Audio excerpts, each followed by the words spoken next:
Bottom of the duck ನಿಮ್ಗೆ ಬಂದಿರುವಂತಹದ್ದು ಯಾವುದು? Knight of wands ಬಂದಿದೆ. ಯಾವುದೋ ಕೆಲವೊಂದು ನಿರ್ಧಾರಗಳನ್ನ ಮಾಡ್ತಾ ಇರುವಂತಹದ್ದು, ಧೈರ್ಯದಿಂದ ಕೆಲವು ನಿರ್ಧಾರಗಳನ್ನ ನೀವು ಮಾಡ್ತಾ ಇರುವಂತಹದ್ದು ರೆಪ್ರೆಸೆಂಟ್ ಆಗ್ತಾ ಇದೆ. ಆಕ್ಷನ್ಸ್ ಅನ್ನ ತಗೋತಾ ಇರುವಂತಹದ್ದು ನಿಮ್ಗೆ ರೆಪ್ರೆಸೆಂಟ್ ಆಗ್ತಾ ಇದೆ ಬಾಟಮ್ ಆಫ್ ದ ಡಕ್ ಅಲ್ಲಿ. ಓಕೆ, ಇನ್ ನಿಯರ್ ಪಾಸಿಟಿವ್ ನಲ್ಲಿ ಏನಾಗಿದೆ? ನಿಮ್ಮ ಲವ್ ಲೈಫಿನ ವಿಚಾರವಾಗಿದ್ರೆ ದ ಫೂಲ್ ಕಾರ್ಡ್ ರೆಪ್ರೆಸೆಂಟ್ ಆಗಿದೆ. ತುಂಬಾನೇ ಚೆನ್ನಾಗಿದೆ, ಜಾಯ್ಫುಲ್ ಆಗಿತ್ತು, ಬಿಗಿನಿಂಗ್ ತುಂಬಾ ಚೆನ್ನಾಗೇ ಇದೆ.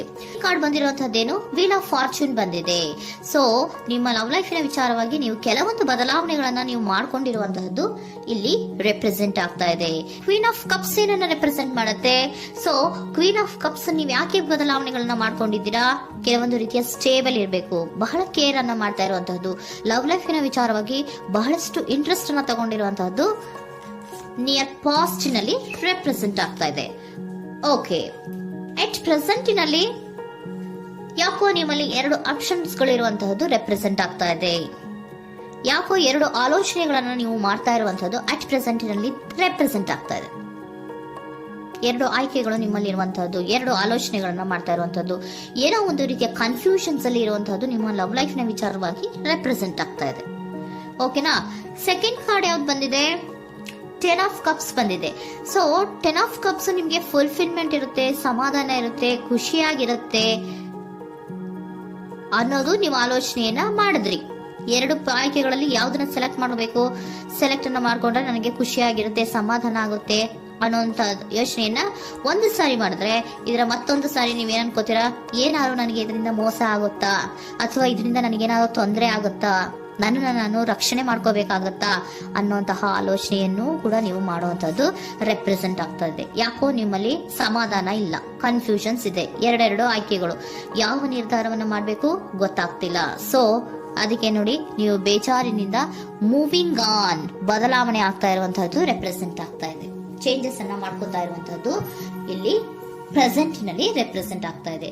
ಯಾಕೋ ಬೇಜಾರಿನಿಂದ ಕೆಲವೊಂದು ರೀತಿಯ ಬದಲಾವಣೆಗಳನ್ನ ನೀವು ಮಾಡ್ಕೋತಾ ಇರುವಂತಹದ್ದು 6 ಆಫ್ ಸೋರ್ಟ್ಸ್ ಅಲ್ಲಿ ರೆಪ್ರೆಸೆಂಟ್ ಆಗ್ತಾ ಇದೆ. ನೀವು ಈ 6 ಆಫ್ ಸೋರ್ಟ್ಸ್ ಮತ್ತೆ ಏನನ್ನ ರೆಪ್ರೆಸೆಂಟ್ ಮಾಡುತ್ತೆ ಅಂದ್ರೆ, ನಾನು ಲವ್ ಲೈಫಿನ ವಿಚಾರವಾಗಿ ಒಂದು ಬೆಟರ್ ಆಪ್ಷನ್ಸ್ ಅನ್ನ ಸೆಲೆಕ್ಟ್ ಮಾಡ್ಕೋಬೇಕು ಅನ್ನುವಂತಹ ಆಲೋಚನೆಯನ್ನ ಮಾಡ್ತಾ ಇರುವಂತಹದ್ದು ರೆಪ್ರೆಸೆಂಟ್ ಆಗ್ತಾ ಇದೆ. ಓಕೆನಾ? ನೀವೇನಂದ್ರೆ ಅಟ್ ಪ್ರೆಸೆಂಟಿನಲ್ಲಿ ನಿಮ್ಮ ಲವ್ ಲೈಫಿನ ವಿಚಾರವಾಗಿ ಬೆಟರ್ ಆಪ್ಷನ್ ಬಗ್ಗೆ ಯೋಚನೆಯನ್ನ ಮಾಡ್ತಾ ಇರುವಂತಹದ್ದು, ಅದರ ಬಗ್ಗೆ ಸ್ವಲ್ಪ ಕನ್ಫ್ಯೂಷನ್ ಅಲ್ಲಿ ಇರುವಂತಹದ್ದು ಅಟ್ ಪ್ರೆಸೆಂಟ್ ನಲ್ಲಿ ರೆಪ್ರೆಸೆಂಟ್ ಆಗ್ತಾ ಇದೆ. ಬಟ್ ನಿಯರ್ ಫ್ಯೂಚರ್ ನಲ್ಲಿ ಏನಿದೆ? 3 ಆಫ್ ಸೋರ್ಟ್ಸ್ ಇದೆ. ಕೆಲವೊಂದು ರೀತಿಯ ಬೇಜಾರುಗಳಿರುವಂತಹದ್ದು, ನೋವುಗಳಿರುವಂತಹದ್ದು, ಕೆಲವೊಬ್ರು ಅಳ್ತಾ ಇರುವಂತಹದ್ದು, ಭಾವನಾತ್ಮಕವಾಗಿ ತುಂಬಾ ಫೀಲ್ ಅನ್ನ ಮಾಡ್ತಾ ಇರುವಂತಹದ್ದು ನಿಮ್ಗೆ ರೆಪ್ರೆಸೆಂಟ್ ಆಗ್ತಾ ಇದೆ. ಯಾಕೆ ನಿಮಗೆ ಆ ತರ ಆಗತ್ತೆ ಅಂತ ಅಂದ್ರೆ, ಡೆವಿಲ್ ಕಾರ್ಡ್ ರೆಪ್ರೆಸೆಂಟ್ ಆಗಿದೆ. ಸೊ ಡೆವಿಲ್ ಕಾರ್ಡ್ ಏನನ್ನ ಹೇಳತ್ತೆ?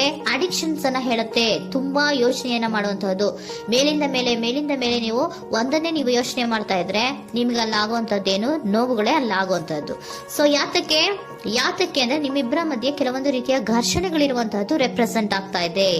ಕೆಲವೊಂದು ರೀತಿಯ ಮನಸ್ಸು ಒಂದೇ ತರ ಆಲೋಚನೆಯನ್ನ ಮಾಡ್ತಾ ಇಲ್ಲ. ಒಂದ್ಸರಿ ಆ ತರ ಯೋಚನೆ ಮಾಡ್ತೀರಾ, ಒಂದ್ಸರಿ ಈ ತರ ಯೋಚನೆ ಮಾಡ್ತೀರಾ, ಕನ್ಫ್ಯೂಷನ್ ಅಲ್ಲಿ ಇರ್ತೀರಾ, ಏನ್ ಮಾಡ್ಬೇಕು ಗೊತ್ತಾಗಲ್ಲ. ಸೊ ಅದಕ್ಕೆ ನಿಮ್ಗೆ ಬೇಜಾರು, ನೋವು ಇರೋಂಥದ್ದು. ಮತ್ತೆ ನೆಕ್ಸ್ಟ್ ಕಾರ್ಡ್ ಬಂದಿರುವಂತದ್ದೇನು? 5 ಆಫ್ ಪ್ಯಾಂಟಿಕಲ್ಸ್ ಬಂದಿದೆ. ಸೊ 5 ಆಫ್ ಪ್ಯಾಂಟಿಕಲ್ಸ್ ಏನು?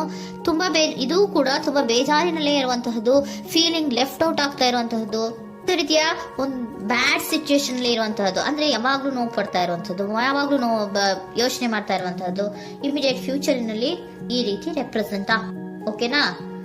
ಸೊ ದ ಮೂನ್ ಕಾರ್ಡ್ ಏನನ್ನ ರೆಪ್ರೆಸೆಂಟ್ ಮಾಡುತ್ತೆ ಅಂದ್ರೆ, ರಿಯಾಲಿಟಿಯ ಕಡೆಗೆ ಹೆಚ್ಚು ಗಮನ ಕೊಡದೇ ಇರುವಂತಹದನ್ನ ರೆಪ್ರೆಸೆಂಟ್ ಮಾಡುತ್ತೆ. ಓಕೆನಾ? ಇದಿಷ್ಟು ನಿಮ್ಮ ಸ್ವಂತಿನ love reading. Next angel guidance ನಿಮ್ಗೆ ಏನ್ ಕೊಡ್ತಾರೆ ಅನ್ನೋದನ್ನ ನೋಡೋಣ. ನೋ ಅನ್ನೋಂತ ಆನ್ಸರ್ ಅನ್ನ ಕೊಡ್ತಾ ಇದ್ದಾರೆ. So no, not the right time. ನೀವೇನು ಕೂಡ ಈ ಕನ್ಫ್ಯೂಷನ್ ಅಲ್ಲಿ ಇದ್ದಾಗ ಯಾವುದೇ ರೀತಿಯ ಡಿಸಿಷನ್ಸ್ ನ ಮಾಡೋದಕ್ಕೆ ಇದು ಕರೆಕ್ಟ್ ಆಗಿರುವಂತಹ ಟೈಮು ಅಲ್ಲ. Perfect timing. So perfect timing ಅನ್ನ ಬಂದಾಗ ನೀವು ಕೆಲವೊಂದು ರೀತಿಯ ಡಿಸಿಷನ್ಸ್ ಅನ್ನ ಮಾಡ್ಬೇಕಾಗತ್ತೆ. ಯಾವಾಗ ಅಂದ್ರೆ ನೀವು ಮನಸ್ಥಿತಿಯನ್ನ ನೀಟಾಗಿ ಇಟ್ಕೊಂಡಾಗ, ಕೆಲವೊಂದು ರೀತಿಯ ಕನ್ಫ್ಯೂಷನ್ಸ್ ಇಂದ ನೀವು ಆಚೆ ಬಂದಾಗ, ಯಾವಾಗ ನೀವು ಕ್ಲಿಯರ್ ಥಿಂಕಿಂಗ್ ಅನ್ನ ಮಾಡ್ತೀರಾ ಅದು ಪರ್ಫೆಕ್ಟ್ ಟೈಮಿಂಗ್ ಸೊ ಆಗ ನಿಮ್ಗೆ ಕೆಲವೊಂದು ರೀತಿಯ ಫರ್ಗಿವ್ನೆಸ್ ಅನ್ನೋದು ಇರುತ್ತೆ ಅನ್ನೋದನ್ನ ಏಂಜಲ್ ಗೈಡೆನ್ಸ್ ನಿಮ್ಗೆ ಹೇಳ್ತಾ ಇದ್ದಾರೆ. ಸೊ ಹಾಗಿದ್ರೆ ಸರೆಂಡರ್ ಕಾರ್ಡ್ಗಳು ನಿಮ್ಗೆ ಏನ್ ಹೇಳುತ್ತಾರೆ ಅನ್ನೋದನ್ನ ನೋಡೋಣ. Surrender to your soul path. Your life journey has been perfectly designed for your soul growth. Embrace every lesson and every moment. ನಮ್ಮ ಜೀವನದಲ್ಲಿ ಬರುವಂತಹ ಎಲ್ಲಾ ಕೆಲವೊಂದು ಮೂಮೆಂಟ್ ಗಳನ್ನ ನಾವು ಪರ್ಫೆಕ್ಟ್ ಆಗಿ ದೇವರು ಡಿಸೈನ್ ಮಾಡಿರ್ತಾರೆ. ಅದಂದ್ರೆ ನಮ್ಮ ಲೈಫಿನಲ್ಲಿ ಏನೇನ್ ಆಗ್ಬೇಕು ಅನ್ನೋದನ್ನ ಮುಂಚೆ ದೇವರು ಬರ್ದಿರ್ತಾರೆ. ಸೊ ಅದು ಹಾಗೆಯೇ ನಡೀತಾ ಇರುತ್ತೆ. ಓಕೆನಾ? ನಾವು ನಮ್ಮ ಲೈಫ್ ನಲ್ಲಿ ಬರುವಂತಹ ಪ್ರತಿಯೊಂದು ಲೆಸನ್ಸ್ ಅಥವಾ ಪಾಠಗಳೇನಿರುತ್ತೋ ಅಥವಾ ನಾವು ಏನನ್ನ ನಮ್ಮ ಜೀವನದಲ್ಲಿ ಬರ್ತಾ ಇರುತ್ತೋ ಅದು ಒಂದು ನಮ್ಗೆ ನಮ್ಮ ಲೈಫಿನಲ್ಲಿ ಒಂದು ಲೆಸನ್ ತರ. ಸೊ ಅದನ್ನ ನಾವು ಎವ್ರಿ ಮೂಮೆಂಟ್ ಅನ್ನ ಕೂಡ ನಾವು ಎಂಬ್ರೇಸ್ ಸ್ವೀಕರಿಸಬೇಕು. ಯಾವಾಗ್ಲೂ ಕೂಡ ಅದನ್ನು ಸ್ವೀಕರಿಸಿಕೊಂಡು ಮುಂದೆ ಮುಂದೆ ಹೋಗ್ತಾ ಇರಬೇಕು. ಪ್ರತಿ ನಿಮಿಷವೂ ಕೂಡ ಒಂದೊಂದು ರೀತಿಯ ನಮಗೆ ಪಾಠ ಇದ್ದ ಹಾಗೆ ಅಂತ ಹೇಳ್ತಾ ಇದ್ದಾರೆ. Surrender unhealthy relationship. Surrender unhealthy relationship. Let go a relationship that don't serve you, including unavailable or toxic people. You deserve to be treasured by others and to be surrounded by positive people. Unhealthy relationship ನ ಕಡೆಗೆ ಹೆಚ್ಚು ಗಮನವನ್ನ ಕೊಡಬೇಡಿ. ಈ toxic people ನ ಕಡೆಗೆ ಹೆಚ್ಚು ಗಮನವನ್ನ ಕೊಡಬಾರ್ದು.